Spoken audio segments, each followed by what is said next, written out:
centuries before the Aztecs ever dreamed of an empire. A city rose in the highlands of central Mexico, so vast, so deliberately planned, and so architecturally ambitious that later civilizations could only explain it through myth. At its height, Teotihuacan was home to somewhere between 100,000 and 200,000 people, making it one of the largest cities on Earth at the time, larger than Rome in many estimates. And yet its builders left no deciphered written language, no confirmed royal names, and no dynasty list that scholars have been able to read. Who built this city, who ruled it, and why it ultimately collapsed, remain among the most debated questions in all of ancient American history. What drives a civilization to construct a pyramid taller than almost anything else in the ancient world, align it to the stars, and then vanish from the historical record without a clear name? If that question pulls at you the way it pulls at historians, please consider subscribing to our channel, liking this video, and leaving a comment below. It genuinely helps this channel keep producing serious, well-researched history, documentaries, and helps more viewers find this work. What follows is not simply a tour of ruins. It is the story of a civilization that built an entire cosmology into stone, that drew migrants from hundreds of miles away, that projected its power across Mesoamerica without leaving a single confirmed royal inscription, and that burned itself to the ground in a moment of internal fury that still defies easy explanation. You will follow this city from its first uncertain settlements on a volcanic landscape, through the explosive growth that turned a regional town into a continental power, through the rituals that held it together, and the tensions that tore it apart. You will see how its influence reached the Maya lowlands, how its collapse sent shockwaves through civilizations it had never directly conquered, and how a group of wandering people called the Mexica, centuries later, stumbled onto its ruins and decided the gods themselves must have built it. By the end, the question will not simply be what happened to Teotihuacan. The question will be what it means that a city of that scale, that ambition, and that organizational power could disappear so completely that even its own name was forgotten. To understand Teotihuacan, you first need to understand the landscape it chose. The city sits in the northeastern corner of the Basin of Mexico, a high-altitude valley surrounded by mountains and volcanoes, roughly 2,200 meters above sea level. The basin is naturally fertile, fed by lakes and springs, and in ancient times it supported dense populations of plants, animals, and eventually people. The specific location of Teotihuacan, however, was not chosen purely for agriculture. A natural cave system runs beneath what would become the Pyramid of the Sun, and in Mesoamerican thought, caves were portals to the underworld, places where creation itself originated. That cave almost certainly drew the first ritual attention to this spot long before any major construction began. The earliest evidence of human occupation in the Teotihuacan Valley dates back several thousand years before Common Era, but the first signs of a settlement with real urban ambitions appear around 200 before Common Era. At that time, two major volcanic eruptions in the southern basin of Mexico, particularly the eruption of the Zittel volcano, displaced large populations from the Cuicuilco region, which had been a major ceremonial center. Many historians believe this catastrophe pushed refugees northward, directly into the Teotihuacan Valley, providing both the population base and the political motivation to build something new. The exact relationship between Cuicuilco's collapse and Teotihuacan's rise is still debated, but the timing is striking and the population surge in the valley during this period is well documented in the archaeological record. By around 100 before Common Era, the site was no longer just a settlement. Construction had already begun on what would become the Street of the Dead, the great central avenue that would eventually run for more than 4 kilometers through the heart of the city. The name Street of the Dead comes from the Aztecs, who later believed the mounds lining the avenue were tombs. They were not. They were platforms and temple complexes, but the Aztec misreading tells you something important. By the time anyone was looking at this city from the outside, its original meaning had already been lost. The decision to build on this scale was not inevitable. Mesoamerica in this period had many competing regional centers, and there was no guarantee that Teotihuacan would dominate. What seems to have happened is a combination of geographic advantage, religious authority, and organizational capacity that reinforced each other in a cycle of growth. The valley offered good farmland and access to obsidian, the volcanic glass used across Mesoamerica to make cutting tools and weapons. Obsidian was to the ancient Americas what iron was to the ancient Old World, essential, tradable, and politically significant. The deposits at nearby Pachuca and Otumba gave Teotihuacan a resource base that other cities simply could not match. Religious authority mattered just as much. The cave beneath the future Pyramid of the Sun gave the site a claim to cosmic significance. In Mesoamerican cosmology, the world had been created and destroyed multiple times, and the current world had been born at a specific sacred location. Teotihuacan's builders appear to have promoted the idea that their city was that location, the birthplace of the current sun and moon. This was not a modest claim. It was an assertion that the entire cosmos was organized around this place, and that the rituals performed here sustained the universe itself. Whether the rulers believed this literally or used it as political theater, or both, we cannot say with certainty, but the claim gave them enormous power to mobilize labor, attract pilgrims, and justify the enormous resources poured into construction. The Pyramid of the Sun was built in roughly 2 major phases, with the main construction occurring around the 1st and 2nd centuries of the Common Era. When completed, it stood approximately 65 meters tall with a base measuring more than 200 meters on each side. It was not the tallest structure ever built in the ancient world, but in the context of the Americas at that time, it was extraordinary. The volume of earth and stone moved to construct it is estimated at over 1 million cubic meters. That figure does not mean much in the abstract, but consider that this was accomplished without wheeled vehicles, without draft animals, and without metal tools. Every stone was carried by human hands. Every calculation was made by human minds working from astronomical observations and geometric principles we are still working to fully understand. The Pyramid of the Moon, slightly smaller but positioned at the northern terminus of the Street of the Dead, was completed somewhat later, around 250 Common Era. The placement of these 2 pyramids was not random. Scholars have demonstrated that the entire city plan was laid out according to a precise astronomical grid. The Street of the Dead is oriented approximately 15 degrees east of true north, an alignment that corresponds to the setting point of the Pleiades star cluster on certain significant dates. The same orientation governs the placement of hundreds of structures across the city. This was a city built as a cosmological diagram, a map of the universe rendered in stone and earth. Between these 2 great pyramids and stretching southward along the avenue stood hundreds of smaller platforms, temples, and compounds. Near the center of the city sat the Ciudadela, or citadel, a massive enclosed compound covering roughly 16 hectares. Inside the Ciudadela stood the Temple of the Feathered Serpent, known in Nahuatl as Quetzalcoatl, one of the most important deities in Mesoamerican history. The temple's facade was covered in carved stone heads, alternating between the feathered serpent and a figure scholars sometimes call the storm god or rain god, though the exact identities and relationships of these deities remain a subject of ongoing research. The Ciudadela appears to have served as the administrative and possibly residential heart of the city's governing power, though whether that power was held by a single ruler, a council, a priestly class, or some combination remains one of the central unresolved questions about Teotihuacan. The population of the city grew steadily through the 1st and 2nd centuries of the Common Era and reached something like its maximum size between roughly 250 and 500 Common Era. At that peak, Teotihuacan covered approximately 20 square kilometers of urban space, divided into clearly defined residential compounds called apartment compounds. These were not haphazard neighborhoods. They were planned, walled complexes housing anywhere from 20 to 100 people each, with shared courtyards, drainage systems, and plastered walls often decorated with murals. Excavations have identified more than 2,000 of these compounds across the city. The fact that the entire city appears to have been reorganized around this apartment compound system at roughly the same time suggests a moment of top-down urban planning on a scale that is genuinely remarkable for any period of history. Who lived in these compounds? Skeletal analysis, isotope studies, and the distribution of pottery and artifacts have revealed that Teotihuacan was a city of extraordinary ethnic and cultural diversity.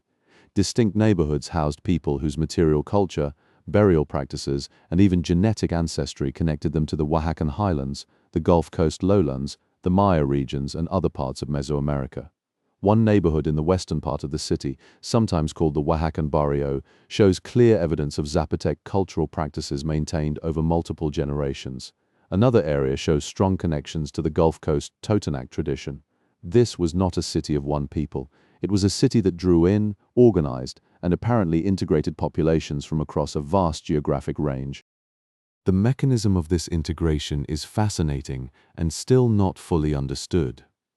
Teotihuacan does not appear to have ruled a conventional empire with provincial governors and tax collectors in the way that later Mesoamerican states did. The evidence for direct military conquest is present but limited. Instead, the city seems to have operated through a combination of economic attraction, religious authority, and what some scholars describe as a kind of ideological dominance. To be connected to Teotihuacan, to trade with it, to adopt its artistic styles, to participate in its ritual calendar, was to participate in the most prestigious cosmological order in Mesoamerica.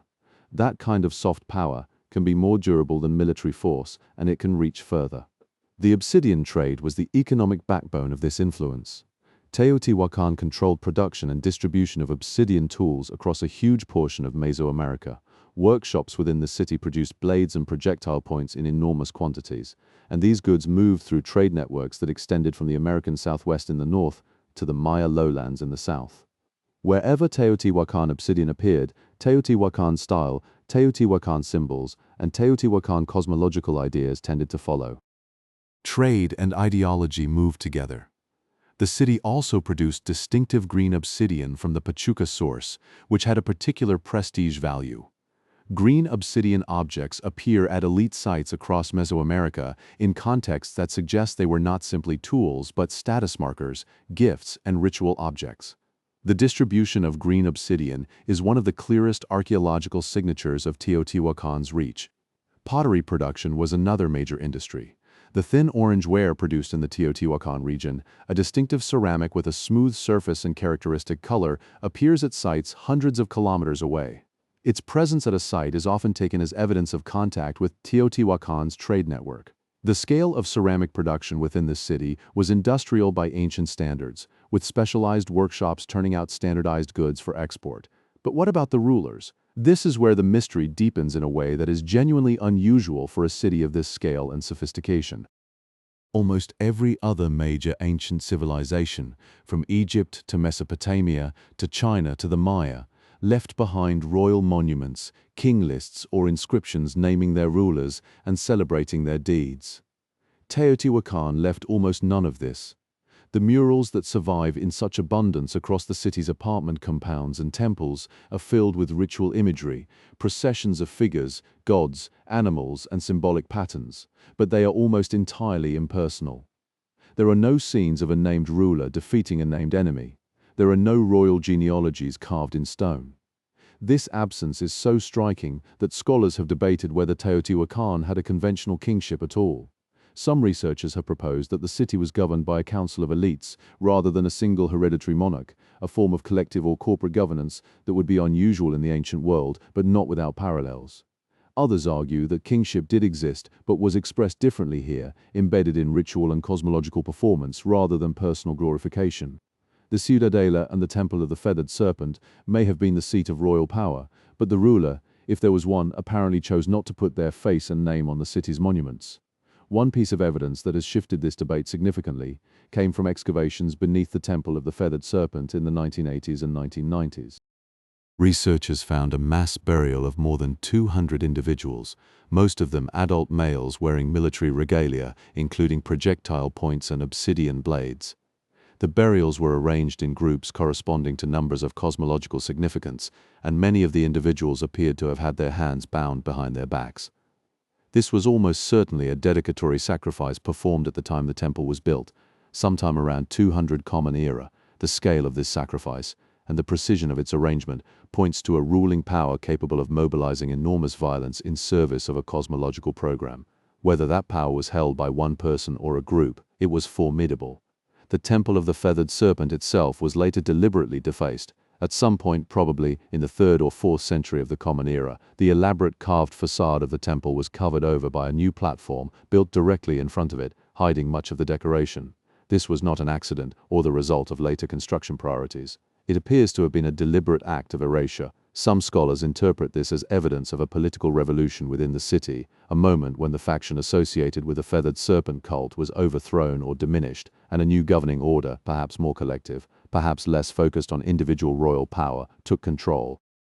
The timing of this event roughly coincides with a broader shift in the city's art and organization that some researchers have described as a move away from militaristic imagery toward more civic and agricultural themes.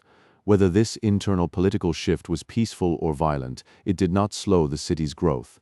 Teotihuacan continued to expand and consolidate its influence through the 3rd, 4th, and 5th centuries of the Common Era.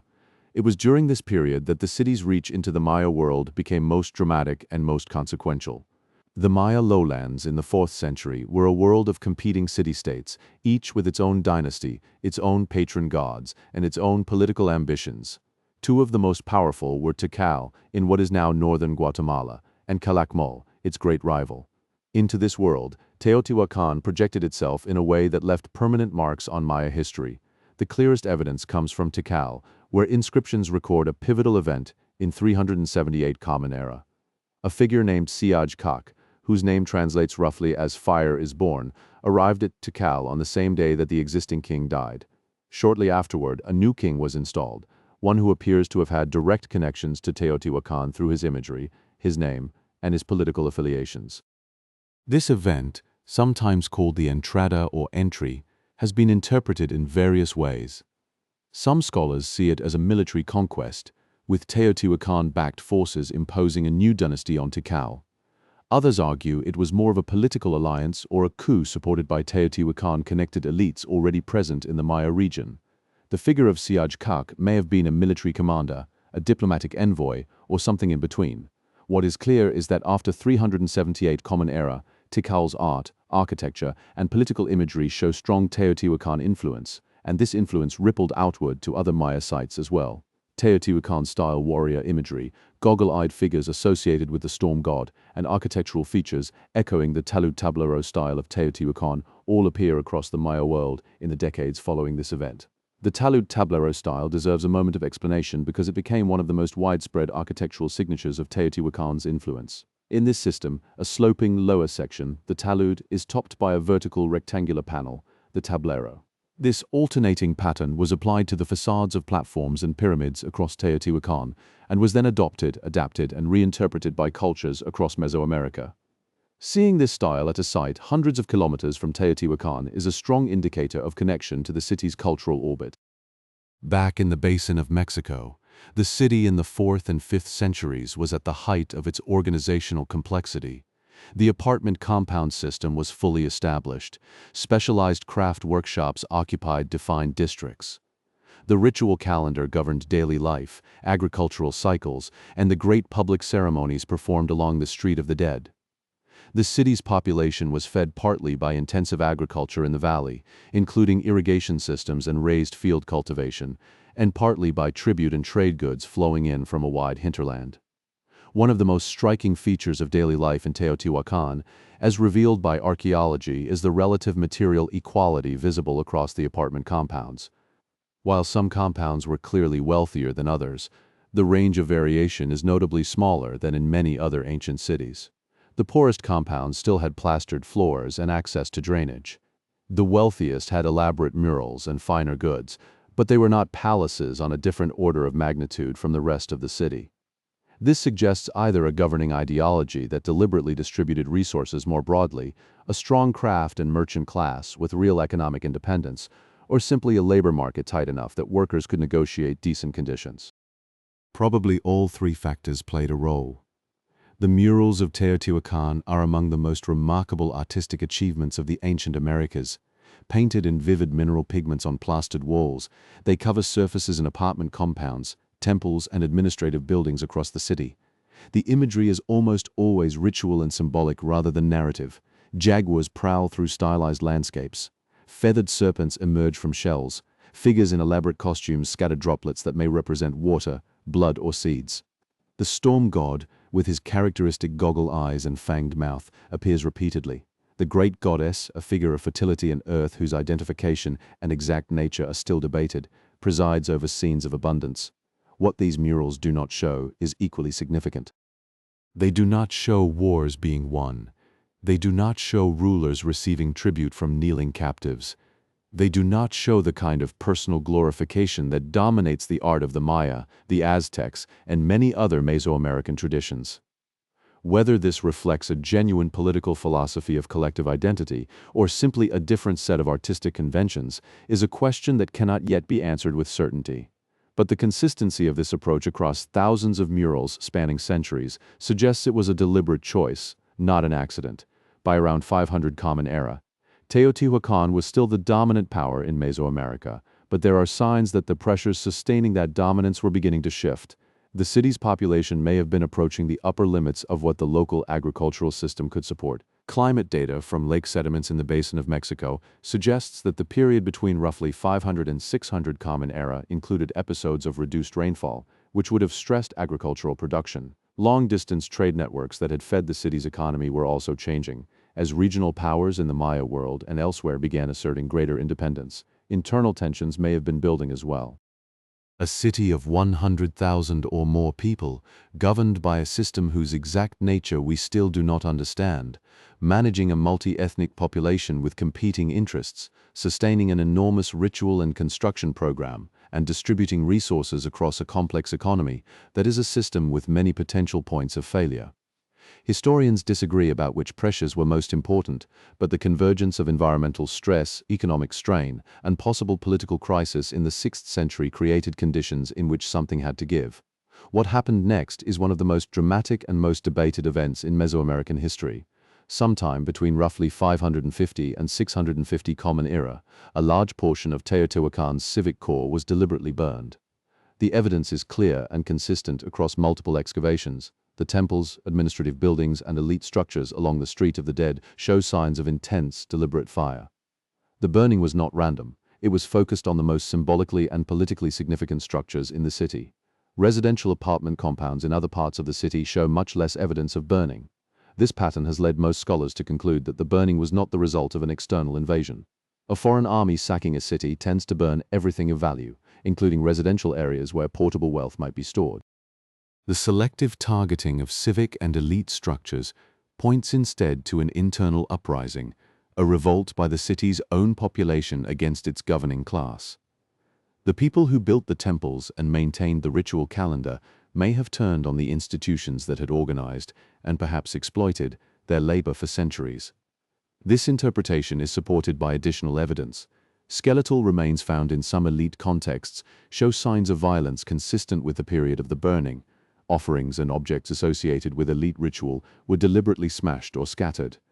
The destruction has the character of a purposeful dismantling of power rather than the opportunistic looting of an external raid. If this was indeed a popular revolt, it was an extraordinary event in ancient history.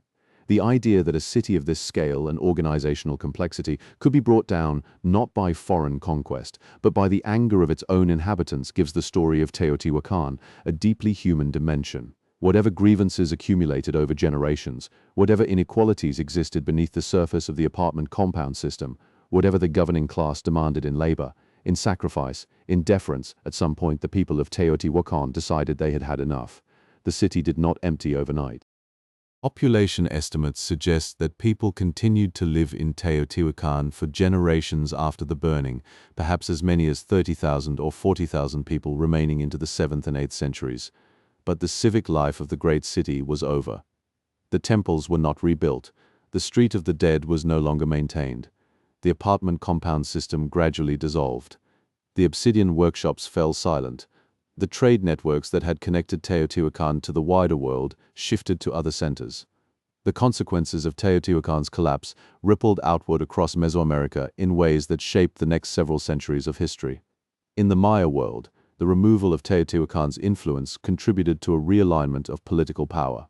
Tikal, which had been closely associated with Teotihuacan, faced a period of crisis. Calakmul and other rivals moved to fill the vacuum. The broader period of Maya political fragmentation and eventual collapse in the 9th century, while having many causes, unfolded in a landscape that had been partly shaped by Teotihuacan's rise and fall. In the Basin of Mexico itself, the collapse of Teotihuacan created a power vacuum that would not be filled for centuries. Smaller regional centers competed for dominance. The Toltec state, centered at Tula in what is now the state of Hidalgo, rose to prominence several centuries later and consciously drew on Teotihuacan's legacy for legitimacy.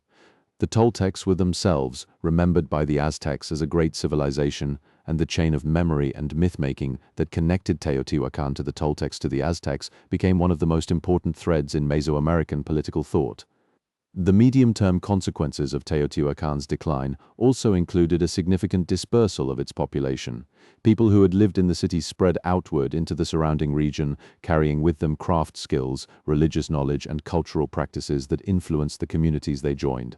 Some researchers have traced the spread of specific ceramic traditions, architectural styles, and ritual practices to communities that absorbed former Teotihuacan residents in the 7th and 8th centuries.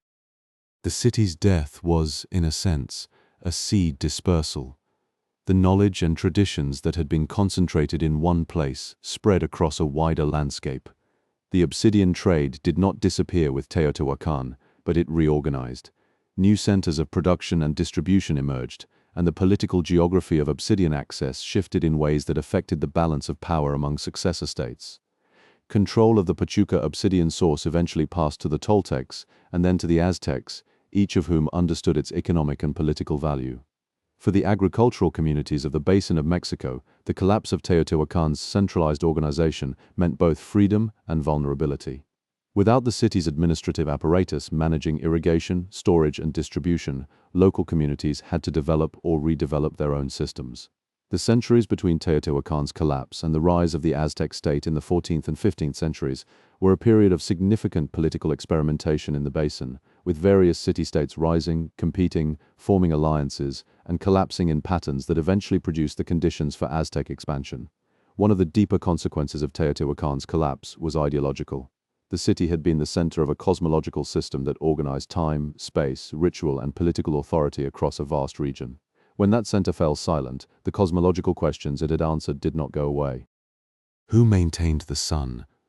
Who performed the rituals that kept the world from ending? Who held the authority to organize human society in accordance with divine order? These questions had to be answered by whoever claimed power in the centuries after Teotihuacan, and the answers they gave were shaped by the memory of what Teotihuacan had been. The Aztecs, who called themselves the Mexica, arrived in the Basin of Mexico as a migrant group in the 13th century of the Common Era, roughly 600 years after Teotihuacan's civic core had burned. They were not the descendants of Teotihuacan's builders in any direct political sense, though they may have shared some cultural ancestry with groups that had lived in the region. When the Mexica encountered the ruins of Teotihuacan, they found a city that was already ancient, already overgrown, already stripped of its original meaning. They gave it the name we still use today. Teotihuacan, in the Nahuatl language, means something like the place where the gods were made, or the city of the gods. The Aztecs believed that the Great Pyramids were the burial mounds of divine beings, that the street of the dead was lined with the tombs of gods, and that the current sun and moon had been created here at the dawn of the current world age. This Aztec interpretation was mythologically powerful but historically incorrect in its details. The pyramids were not tombs. The street of the dead was not a cemetery, but the Aztec reading captured something real about the city's original purpose.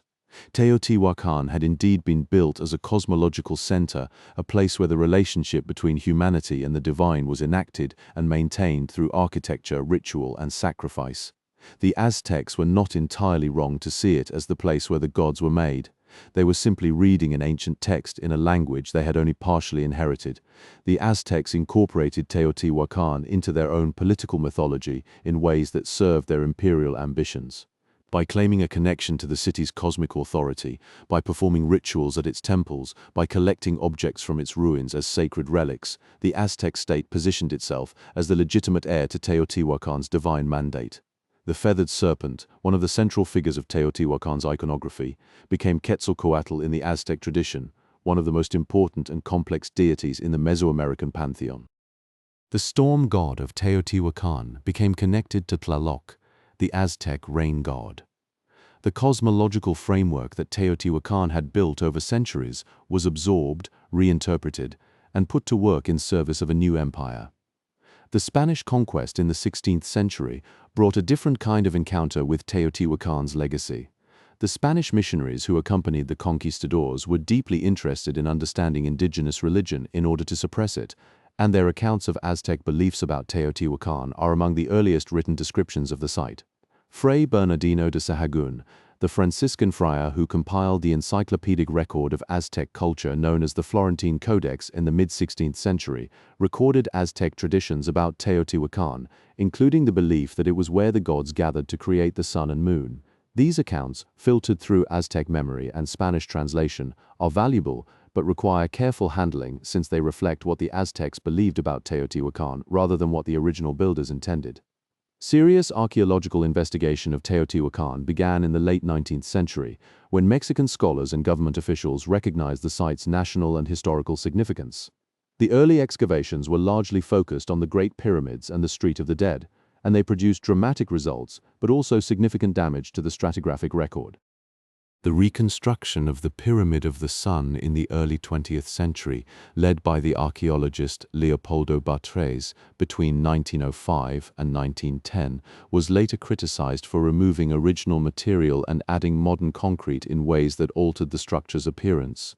The reconstruction was driven partly by a desire to present a dramatic monument for the centenary of Mexican independence in 1910, a reminder that archaeological practice is never entirely separate from the political and cultural contexts in which it operates.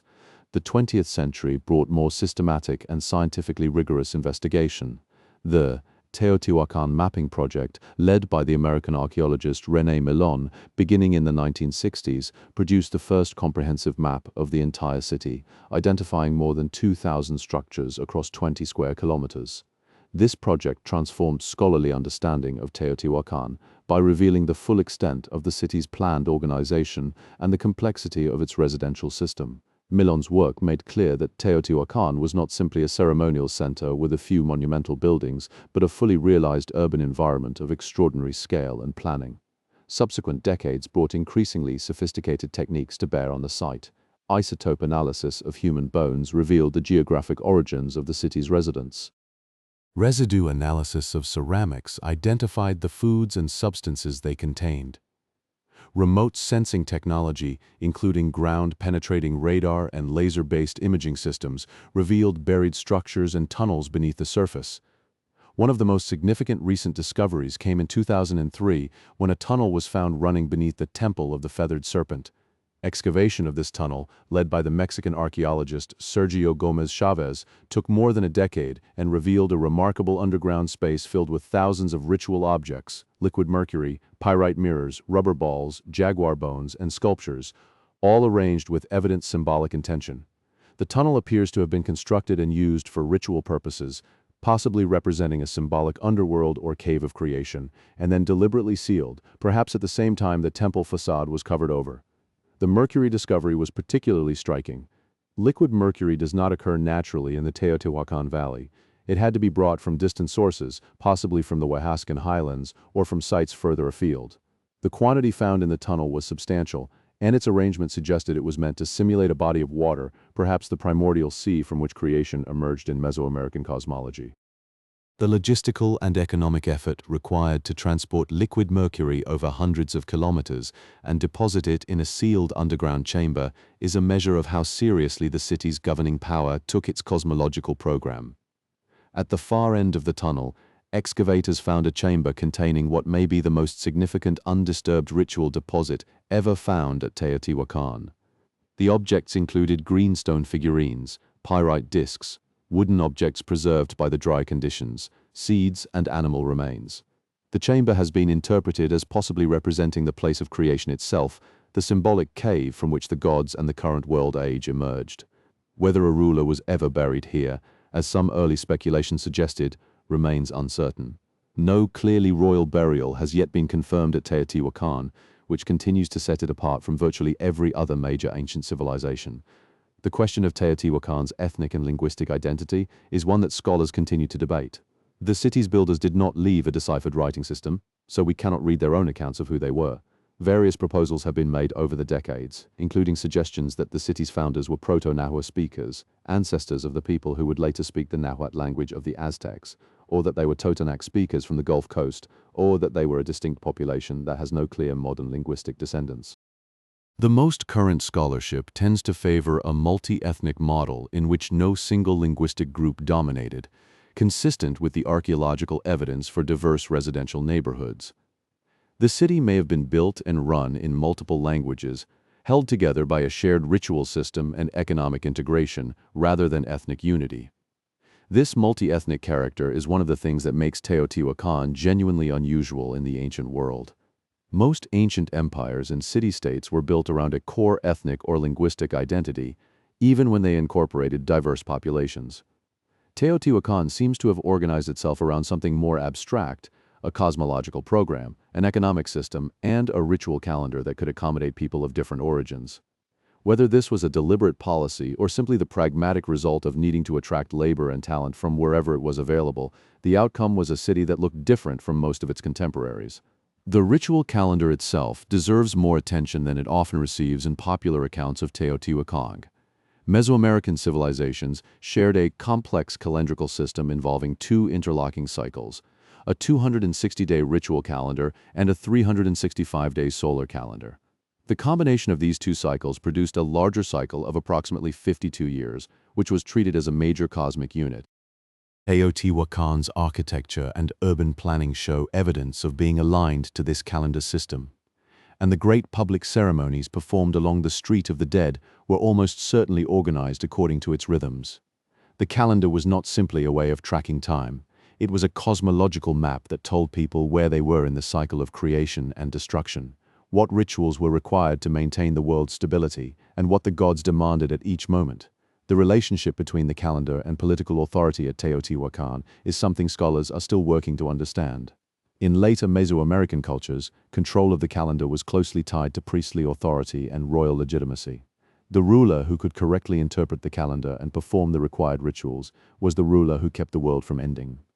If Teotihuacan's governing class made similar claims, and the evidence strongly suggests they did, then the calendar was not merely a religious tool but a political instrument of the first order. The agricultural foundations of the city are equally important to understand. The Teotihuacan Valley is not naturally the most productive agricultural land in the Basin of Mexico. The city's population at its peak was too large to be fed entirely by local production. Sustaining 100,000 or more people required a combination of intensive local agriculture, including irrigation and possibly chinampas, the raised field system later associated with the Aztecs, and the import of food from a wider region. The city's economic and political reach was partly a function of this agricultural necessity. Controlling trade routes and tribute networks was not simply about wealth accumulation, it was about feeding the city. The social organization of food production and distribution within the city is another area of active research. The apartment compound system appears to have included communal storage and cooking facilities, suggesting that food was managed at the compound level rather than purely at the household level. Some compounds may have specialized in particular crafts or services and exchanged their products for food through market mechanisms. Evidence for a large market at Teotihuacan has been found in the area near the Ciudadela, where a great open space may have served as a central marketplace. If this interpretation is correct, Teotihuacan had a sophisticated market economy operating alongside its tribute and redistribution systems, a combination that would have given it considerable economic resilience. Water management was another critical infrastructure challenge. The city's drainage system, visible in excavated apartment compounds, was sophisticated enough to channel rainwater and waste away from living areas. The irrigation systems that supported agriculture in the valley required collective management and maintenance. The organization required to build and maintain these systems points to a level of administrative capacity that went well beyond simple chieftainship, even if we cannot identify the specific institutions responsible. As we move toward the end of the city's story, it is worth pausing to consider what Teotihuacan's peak actually felt like from the inside. Imagine walking along the Street of the Dead during a major festival. The avenue stretches before you for more than 4 kilometers, flanked by platform temples painted in vivid reds and yellows. At the far end, the Pyramid of the Moon rises against the mountains. Incense burns at dozens of shrines. Drums and wind instruments fill the air with rhythms tied to the ritual calendar. People in elaborate costumes perform the movements that, in their understanding, sustain the sun in its path across the sky. Around you, people speaking different languages, wearing the dress of different regions, carrying the goods of different crafts, all participate in a shared ceremony that asserts the cosmic centrality of this city and this moment. This is not fiction or romantic invention. Every element of that description is supported by archaeological evidence. the painted facades, the musical instruments found in excavations, the elaborate costumes depicted in murals, the ritual objects scattered along the avenue.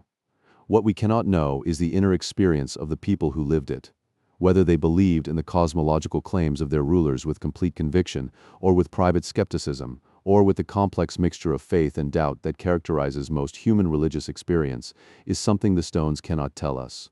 What the stones do tell us is that this system worked for a very long time. From the city's first major construction phase, around 200 before Common Era, to its burning sometime in the 6th or 7th century of the Common Era, Teotihuacan sustained itself for roughly 700 to 800 years. That is longer than the Roman Empire in the West, longer than the entire history of the United States by a considerable margin. Whatever the city's governing system was, it was durable in a way that demands respect and explanation. The durability came from multiple reinforcing factors. The obsidian trade gave the city real economic leverage. The cosmological program gave it ideological authority.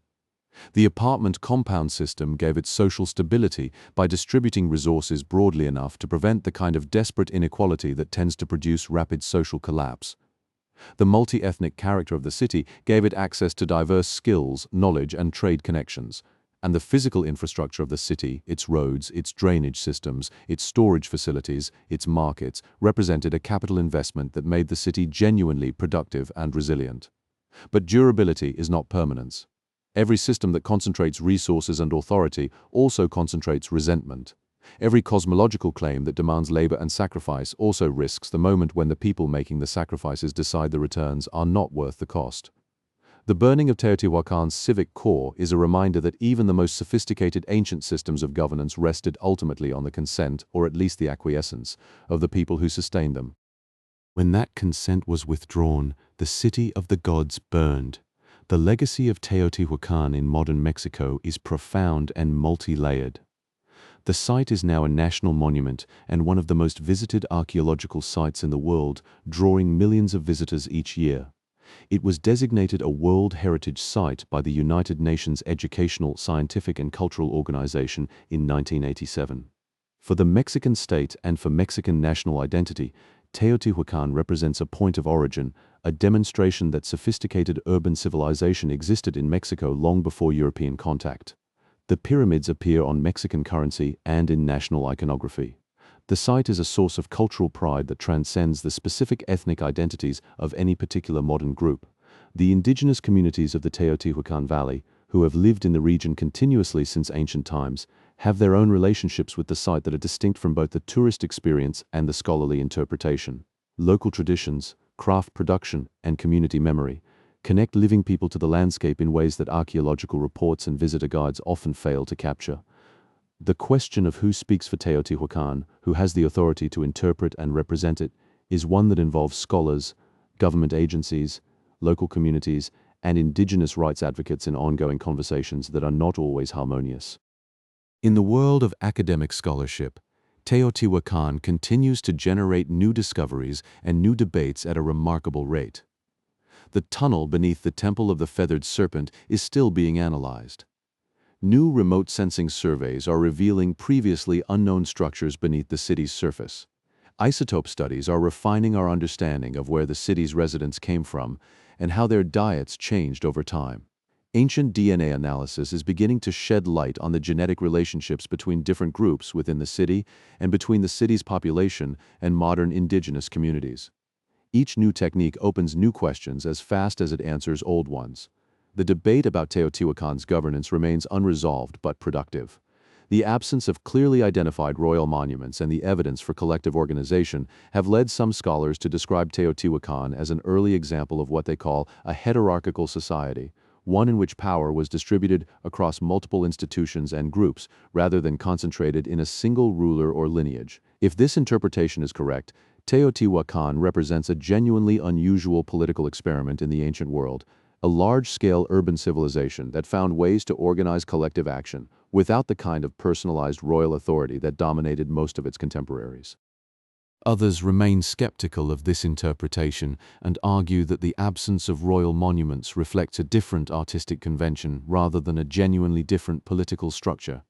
The mass sacrifice beneath the temple of the feathered serpent, they argue, required the kind of centralized authority that only a powerful ruler could command.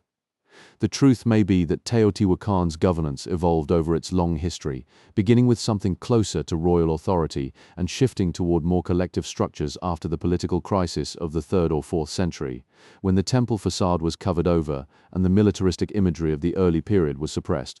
What Teotihuacan ultimately offers to the modern world is not a simple lesson but a complex provocation. Here was a city that organized itself on a scale and with a sophistication that challenges comfortable assumptions about what ancient people could achieve.